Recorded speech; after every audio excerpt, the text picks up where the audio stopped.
Hello. I see one person signed up, so I'm going to go ahead and get set up.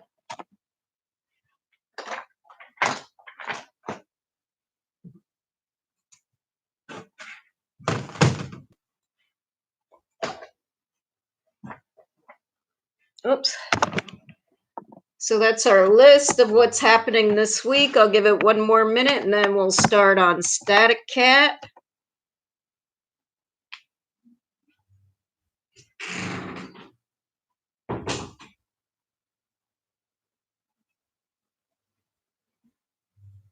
Yeah, the lighting looks okay on that. All right, so like we said on Monday, the static inquiry stations, that was due yesterday. So hopefully you got that completed and turned in. I got a few great videos, and mostly people were submitting scripts. That's fine. Just thought you guys do videos all the time. Thought that it would be something that you would be comfortable doing, trying to make it easier on you, not harder. There are two things that are due today. The Static Cat CER should be real quick and easy, especially after this morning. And then the close reading, we've done those before.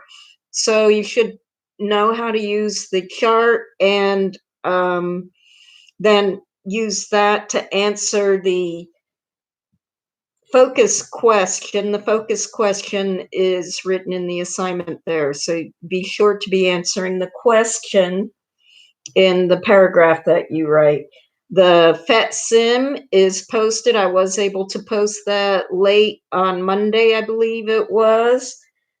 That was something that Mr. Kumar had taken care of for us.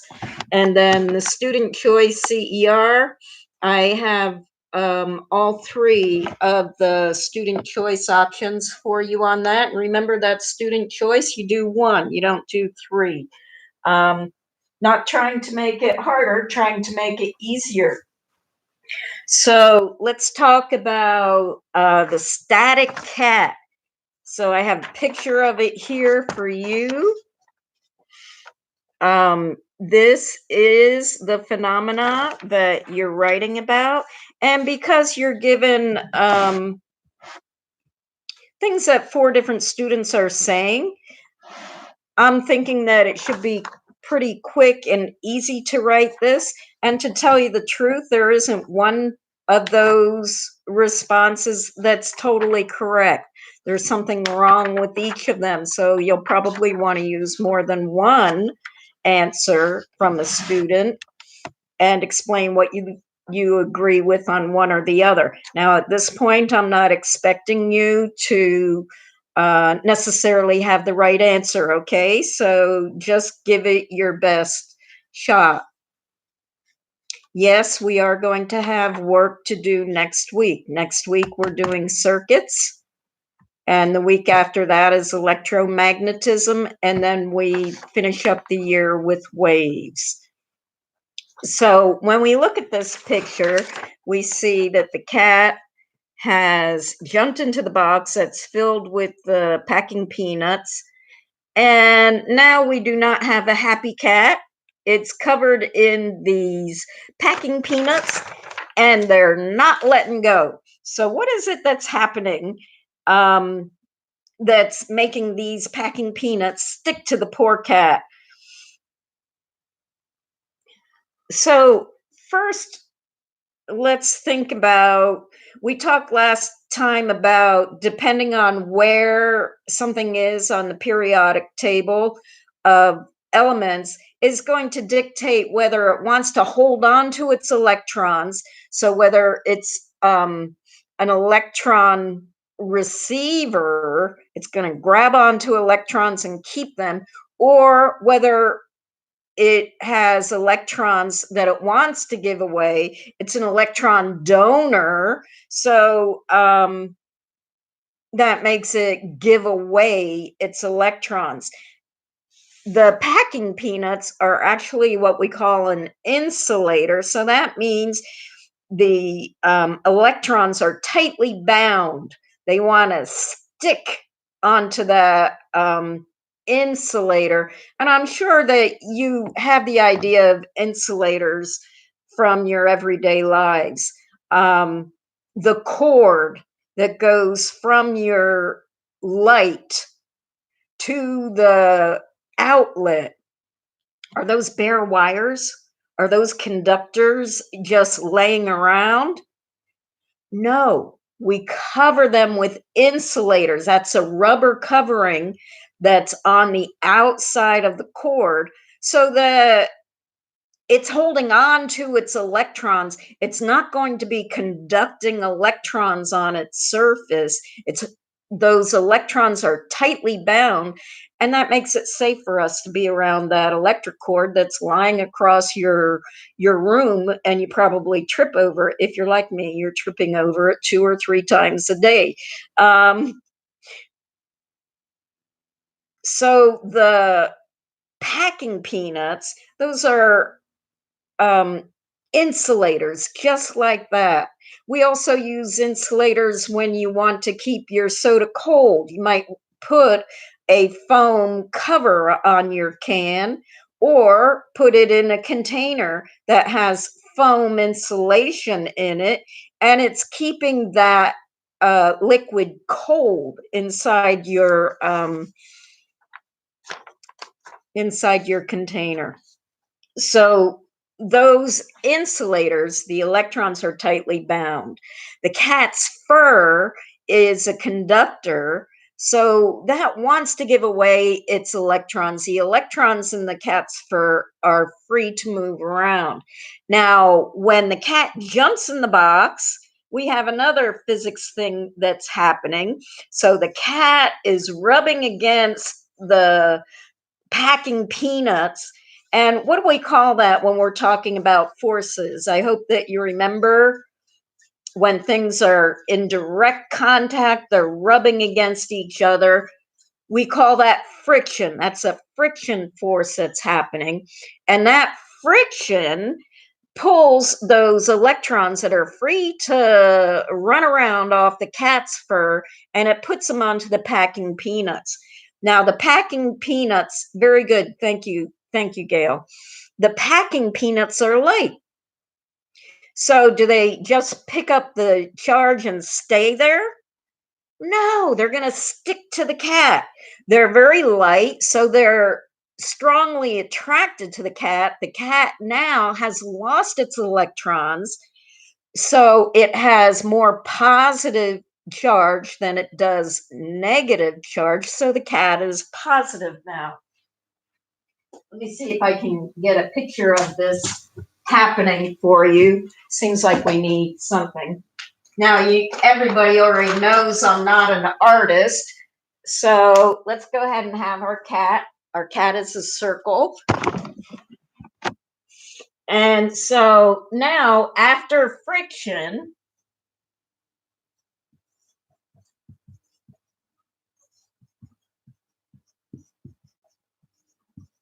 the cat has lost its electrons. Let's say the cat has 6 protons. Let's say it has 2 electrons left. Okay, so can we see that the cat is now positively charged? So both the cat and the packing peanuts, they start out neutral. Okay, so I'll put that at the top, that both start neutral.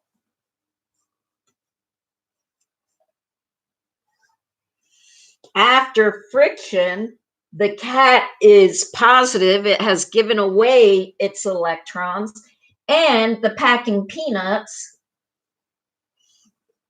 they have positive and negative, but now they've picked up more negatives from the cat.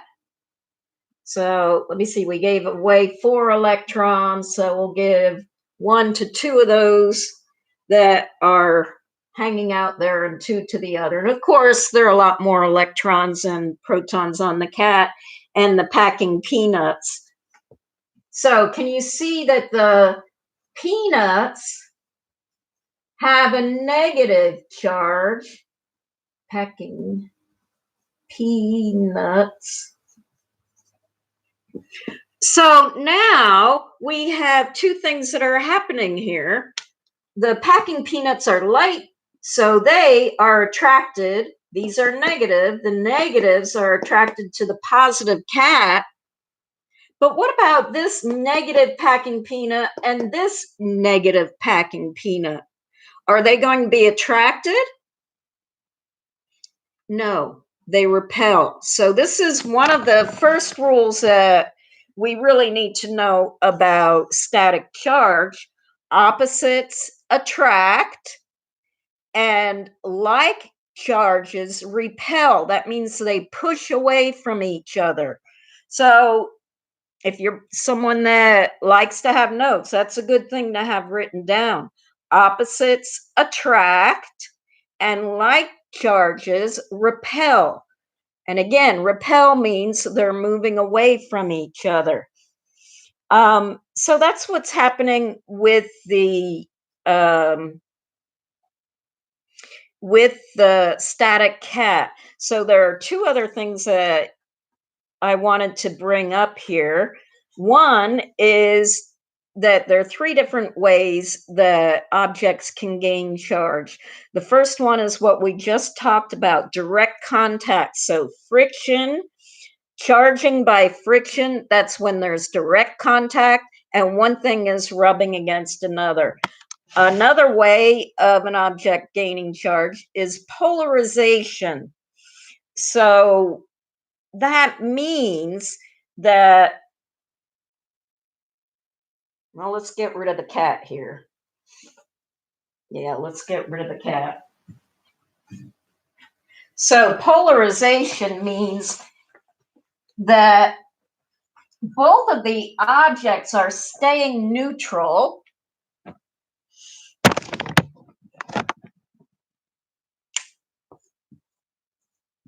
but the charges within the object are moving around. Polarization. Oh, okay, good. So we have two objects here. Let's use a balloon and the can. So here's the soda can, and let's have our balloon, and we have that balloon charged up by friction. I'm sorry, my phone is ringing. I have to figure out how to turn that off when I'm doing this. So the balloon, we went ahead and we charged that up by maybe rubbing it on my hair. I tried to do that on Monday and didn't get that. Well, it kind of worked because the balloon did charge, but it wasn't enough to make the can roll. Now the can, let me see, 3, 4, 5, 6. So we have 6 negatives on the balloon, but only 3 positives listed there. So the balloon is in fact negatively charged.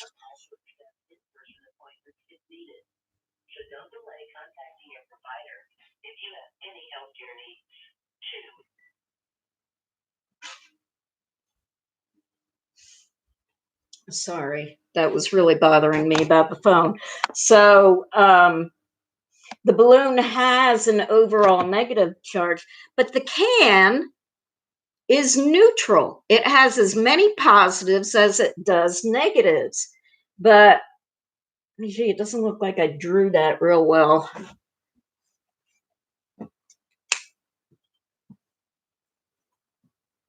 Maybe that'll be better.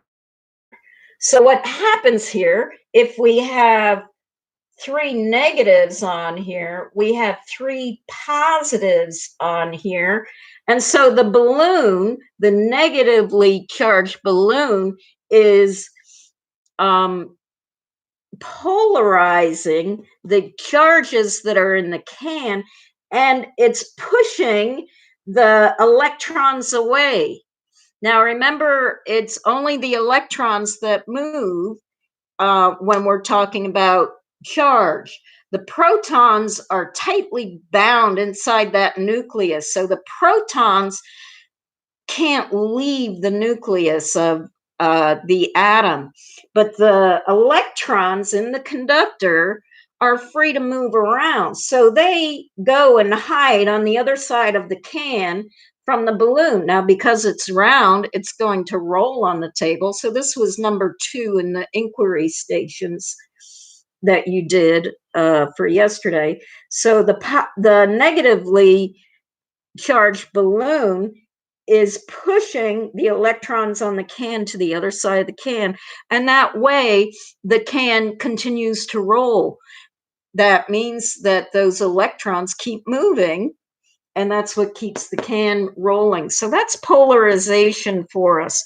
And there's one other thing that I want to give an example. Well, 2 more. So we want to talk about lightning. So one way of causing charge in objects is charging by friction. So that was like the static cat. Another way is polarization. That's like the can being pulled by the charged balloon, or the video that you watched, it was a pipe. And now we're going to talk about lightning. So what happens with lightning? We start out with warm air from the ground rising. As it rises, it cools, and that means that the water vapor that's already in the air, I'm sure you've never thought about it before, but the air is filled with water vapor, and that's why when you take ice and put it in a drink, what happens to the outside of the glass? Anybody had this happen before? The outside of the glass, it gets water droplets on it, right? There isn't water that's being created. The water vapor, so that's water in the gaseous state, is already in the air. And that glass, we put the ice in it, so now it's gotten cold. So it makes the water vapor that's right on the glass on the cup that you want to drink from, it's turning that water vapor into a liquid, and that's why you get the drops of water on the outside of your glass. It's not creating water on the outside of glass, it's pulling it out of the air. So we already always have water vapor in our air. And we learned last unit that when we get too much of it in the air, now it's a greenhouse gas and can be a problem for us. But when warm air rises, it cools, and then it begins to form clouds. The water vapor becomes liquid and it begins to form clouds. It continues rising, and so the higher it is in the cloud, the more likely that it's ice. Now, all these different particles of ice. Now, this is one idea on how clouds become charged. There's charge separation in the clouds. I don't know a lot about this type of idea, this type of theory about how clouds separate charge, but one theory is that those different bits of ice, they're moving in all kinds of directions within the clouds, and they're bumping into each other. So again, we're having friction.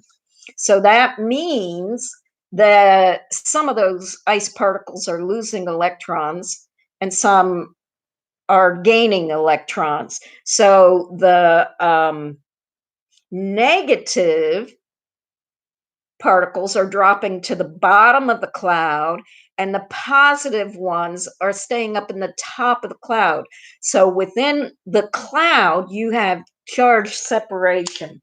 So let's go ahead and take a look at this a little bit. So we have a cloud here. And let's put 4 positive charges on the top and 4 negative charges on the bottom. Of course, you know, there's a lot more than just 4 charges in the cloud. But this gives us a way of seeing what's happening. Now you have the cloud is above Earth's surface. So let's say we're in a field. What the ground or the field is neutral in charge, but what is this negative charge here doing? It's making the positive charges in the ground pull upward, and it's pushing the negative charges away from the surface. So let's say we have a tree over here. And again, you know, I'm not an artist at all. So what's happening on the tree is that we're also getting positive charges on this tree, on the surface of the tree, and the inside of the tree is staying negative. So I'll put my negatives, I'll put them down here. So this is not exact, but we have the positive charge on the surface of the earth, the negative charge on the bottom of the cloud, and this charge wants to take the path of least resistance to get to where it wants to go. These electrons want to go to the positive. So are they going to go to the ground or to the tree? They're going to go to the tree. It's closer. So here's our lightning that happens. I don't have a yellow one. Here, I'll use green for lightning. Maybe I won't. It doesn't look like the green's working too well. But that's our lightning that happens. So the negative charges from the cloud are what we call discharged, and they go to the positives that are on the tree. So anytime that you're in a thunderstorm, you don't want to go to something tall or something that has cover for you, like a tree or a tent that has a nice metal tent pole holding it up.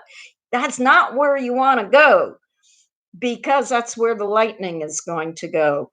You can stay in your car. That's a good place to be, because the charge, if the car were to be hit by lightning, the charge is going to go to the outer surface of the car. It's not going to go to you if you're sitting inside the car. So this is what happens with lightning. And we call this induction. There's no direct contact. So induction is our third way of producing a charge on an object. There's no direct contact. You can induce a charge in a conductor by bringing a charged object close to it. So here we go. We're bringing a charged object close to it. We're bringing the cloud close to the tree, and it's inducing the positive charge to the top of the tree and the top of the ground. And that's also similar to the stick around that you did in the inquiry stations from the video. Okay, so that's everything that I have for today. Are there any questions? I only see 9 people here, so let me know if you have a question. I hope that you're doing okay with the assignments. I'm hoping that it's not overloading you. I have several people that have finished all the work for this week. So it doesn't seem like it's too much to do for a week. But remember, like for the video, You don't have to do the chart. That's for you if you want to organize your thoughts that way. You do have to do the video or some sort of a script explaining one of them. And for the CERs that you have, you don't have to do the chart, but you do have to do the paragraph. The chart is to help you organize your thoughts. If you don't need to do that, then just write the paragraph. Um, so there's a CER that's due today, and then there's CER that's due on Friday. And the one on Friday, I do expect you to get right. Now, on Friday, I'll be going over Van de Graaff and what was the other topic? I have one other topic that I wanted to cover on Friday. I can't remember what it was. Let me see if I can find those notes. But I don't see any other questions, so we'll call it a day. All right, thank you. And let me know if you need some further assistance from me. I had one student contact me about a computer, so we have that in the works, trying to get her a computer. Don't know when that will happen because we did the computer distribution before the break, so I'm not sure when that will happen. All right, take care, you guys. Bye.